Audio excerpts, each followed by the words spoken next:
बिस्मिल्लाहिर्रहमानिर्रहीम। मैं हूं ज़फ़र शेख और आप मुझे देख रहे हैं यूट्यूब चैनल दैडी के वॉइस ऑफ पीस।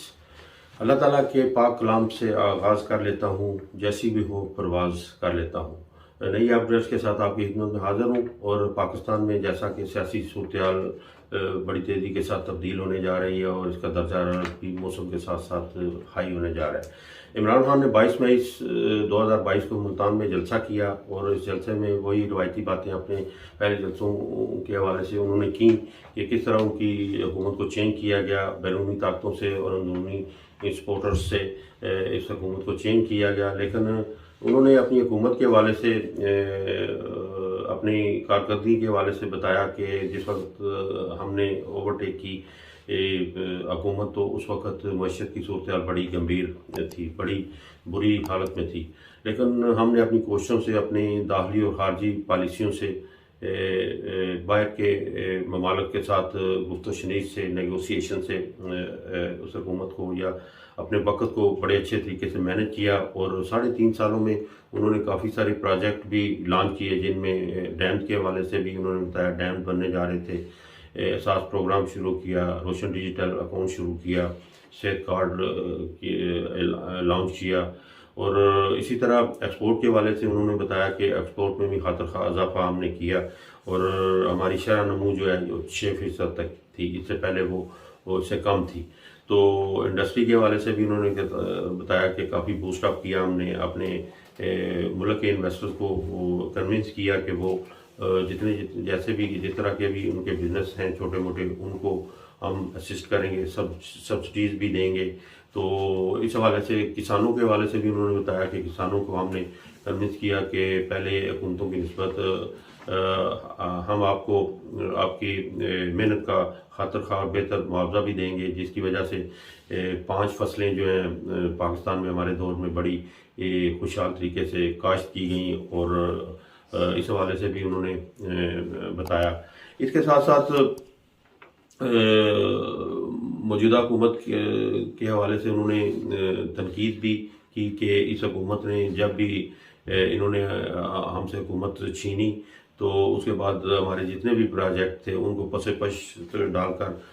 अपने अंदाज में, जिस तरह वो माजी में करते रहे हैं, उस तरीके से इनको चलाने की कोशिश कर रहे हैं। और मईशत इस वक्त डॉलर आपको पता ही है कि 200 से ऊपर जा रहा है और डॉलर की ऊंची उड़ान की वजह से जो पाकिस्तानी मईशत पर बुरा असर पड़ रहा है, वो एक बहुत ही तशवीशनाक हालत है। क्योंकि जब भी एक डॉलर थोड़ा सा भी बढ़ता है, 2 रुपये की कीमत गिरती है, तो उससे पाकिस्तान के जितने कर्जे होते हैं, जो इस वक्त तकरीबन 1730 अरब के करीब पहुंच चुके हैं, तो ये बढ़ जाते हैं। तो ये एक बड़ी तशवीशनाक हालत होती है। तो इमरान खान ने कहा कि हमारी कोशिश है कि अगर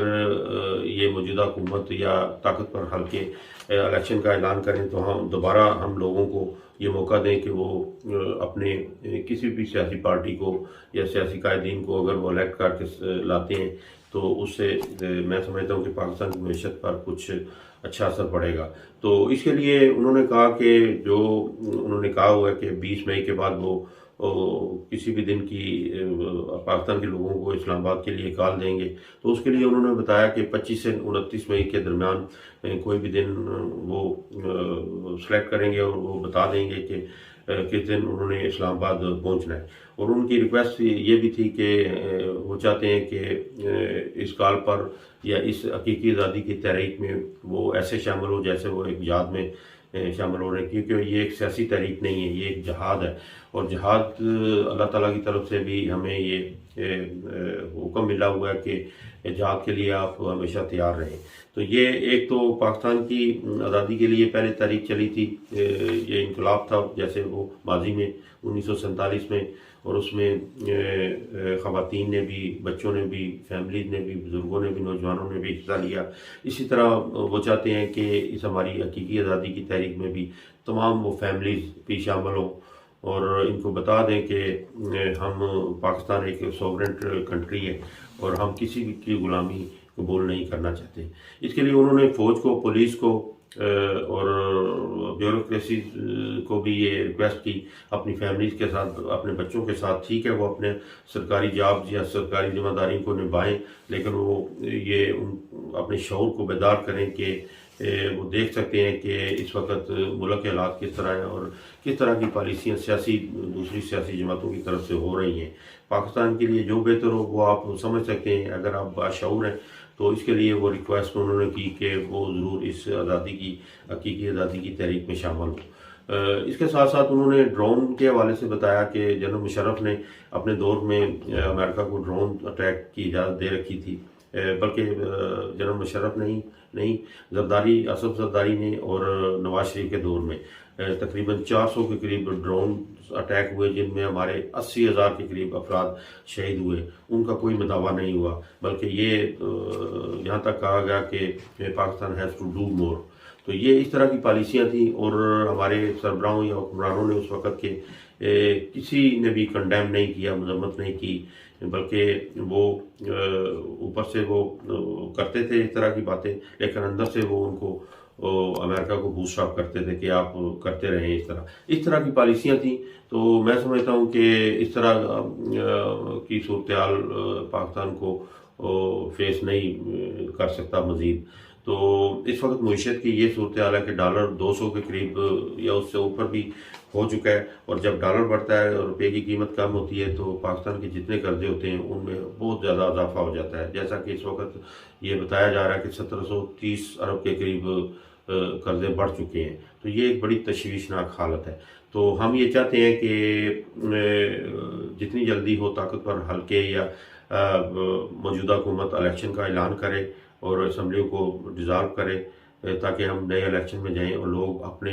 आज़ादी के साथ अपने वोट का हक इस्तेमाल कर सकें। लेकिन मौजूदा हुकूमत की ये मर्ज़ी है कि वो इलेक्टोरल फॉर्म के ज़रिए इलेक्शन को जितना आगे ले जाना चाहें वो ले जाएं, ताकि इसमें जितने भी उनके केसेस हैं मनी लॉन्ड्रिंग के और करप्शन के FIA या नैब में पड़े हुए उनको ख़त्म करवाया जाए पहले, और उसके बाद फिर इलेक्शन में जाया जाए। इसके साथ साथ EVM मशीन, जो कि इसका कानून भी बन चुका है इमरान खान की हुकूमत में, तो वो भी ये ख़त्म करना चाहते हैं EVM मशीन को, इलेक्ट्रॉनिक वोटिंग मशीन को इस्तेमाल नहीं करना चाहते, क्योंकि वो समझते हैं कि इलेक्ट्रॉनिक मशीन उनके लिए फ़ायदेमंद नहीं है, क्योंकि मैनुअल अगर वोटिंग इस तरह होती है तो उसमें वो रिगिंग वगैरह का वो सिलसिला वो कर सकते हैं। ये इन दोनों ख़ानदानों की मर्ज़ी, ये इमरान खान ने कहा। और इसके साथ साथ ओवरसीज़ के वोटों का भी उन्होंने कहा कि उनके हकूक़ को भी ख़त्म किया जाए, क्योंकि वो समझते हैं कि पाकिस्तान से बाहर जितने भी ओवरसीज़ हैं तकरीबन 90 लाख के करीब, उनमें ज़्यादा तादाद जो है वो पाकिस्तान तहरीक इंसाफ की और नौजवानों की है, और वो समझते हैं कि इमरान खान ही एक ऐसा लीडर है जो कि पाकिस्तान के लिए अच्छा साबित हो सकता है। तो ये बात किसी हद तक दुरुस्त है, लेकिन मैं समझता हूँ कि ओवरसीज़ जितना वो ज़र मुबादला पाकिस्तान के लिए भेजते हैं उसमें पाकिस्तान की मैशत बड़ी हद तक बहाल भी होती है। और ये अगर इस तरह की सूरत-ए-हाल बन जाती है, ओवरसीज़ को वोटिंग का हक नहीं दिया जाता, तो फिर ये ओवरसीज़ को भी ये सोचना पड़ेगा कि वो जिस तरह कंट्रीब्यूट माजी में कर रहे हैं उस तरह की कंट्रीब्यूशन वो ना करें। तो ये एक बड़ी तशवीशनाक हालत है इस वक्त पाकिस्तान की। इसके साथ साथ इमरान खान ने इस जलसे में एक थोड़ी सी ये अजीब सी बात भी लगी कि खान साहब की तरफ से मरीम नवाज़ के हवाले से जो ये कहा गया कि मरीम नवाज़ तमाम जलसों में मेरा बहुत ज़्यादा नाम लेती हैं, तो इससे ज़रा परहेज़ करें, इससे आपके हामद को कुछ महसूस कर सकता है। तो ये मैं समझता हूँ कि खान साहब को ये जेब नहीं देता। मैं इसकी मजम्मत भी करता हूँ, गो कि ये दोनों ख़ानदानों ने माजी में बहुत ज़्यादा इमरान खान के ज़ातियात के हवाले से बातें की, फिर बेनज़ीर के हवाले से भी बातें की, लेकिन ये इस मवाजना तो नहीं किया जा सकता कि एक बंदा अगर गलत है तो दूसरा भी गलत हो। तो वक्त के साथ साथ खान साहब को काफ़ी तजर्बा भी हो चुका है, तो इसको ये थोड़ा कंट्रोल करना चाहिए अपनी अल्फाज पर भी। ये अच्छी बात नहीं, क्योंकि इसका ट्रेंड भी इस वक्त सोशल मीडिया पे और मेन स्ट्रीम चैनल पे चल रहा है, और ये कहा जा रहा है कि खान साहब को कहें कि ये माजरत भी करें। बहरहाल जो हुआ इस तरह नहीं होना चाहिए। इसके साथ साथ उन्होंने कुछ और बातें भी की, जैसा कि एक्सपोर्ट के वाले से उन्होंने बताया कि उनकी एक्सपोर्ट बढ़ रही थी और इम्पोर्टेड मसूआत उन पर वो काफ़ी हद तक पाबंदी लगाने की कोशिश कर रहे थे, क्योंकि एक्सपोर्ट जो है किसी भी मुल्क की जो है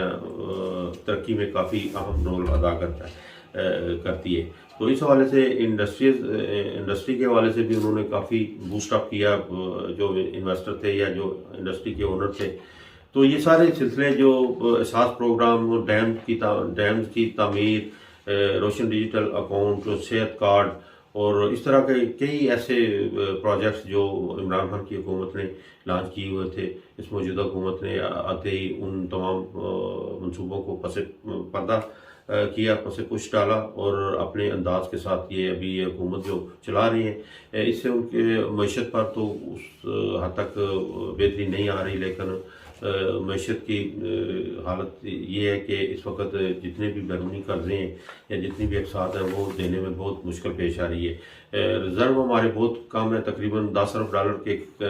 बिलियन डॉलर के करीब है, और उसमें तकरीबन 3 बिलियन डॉलर के करीब हमारे अपने और बाकी सऊदीया, UAE या बाकी ममालिक के हैं, और अगर वो ज़ाहिर निकाल लेते हैं तो फिर इससे बहुत ज़्यादा बुरी हालत हो जाती है। इस वक्त जो श्रीलंका की सूरत हाल है वो अपने कर्ज़ों को अदा नहीं कर सकते, वो तकरीबन वो काफ़ी हद तक उनकी मैशत गिर चुकी है और वो सर्वाइव नहीं कर पा रहे। तो बहरहाल अल्लाह ना करे हमें इस तरह की सूरत हाल का सामना करना पड़े, तो कोशिश हमारी यही होनी चाहिए कि हम ताकतवर हलकों को ये सोचना पड़ेगा कि इस तरह की सूरत हाल अगर बिगड़ती जा रही है तो इसको कंट्रोल करने की कोशिश करें, और कोशिश करें कि तमाम सियासी जमातों को एक पेज पर लाएं और उनसे मुज़ाकरात करें, ताकि पाकिस्तान की मैशत बेहतर हो और उसके साथ साथ फिर सियासी जो सरगर्मियाँ उनको भी साथ साथ चलाया जाए। ये अगले 2-3 दिन जो हैं बड़े अहम हैं, यानी आज 21 मई 2022 और हफ्ते का दिन है और अभी काफ़ी थोड़े दिन हैं, और इसमें अभी देखते हैं कि आने वाला वक्त किस तरह की सूरत हाल पैदा करता है पाकिस्तान में, और उम्मीद करते हैं, हम ये दुआ भी करते हैं कि आने वाला वक्त तमाम लोगों के लिए, पाकिस्तान के लोगों के लिए, पाकिस्तान के लिए अच्छा हो, और जो कुछ भी हो वो बेहतरी के लिए हो, अच्छे के लिए हो, इज्तिमाई तौर पर हम सब के लिए बेहतर हो। अब तक के लिए इतना ही। हमेशा के लिए पाकिस्तान जिंदाबाद, डेनमार्क आइंदाबाद।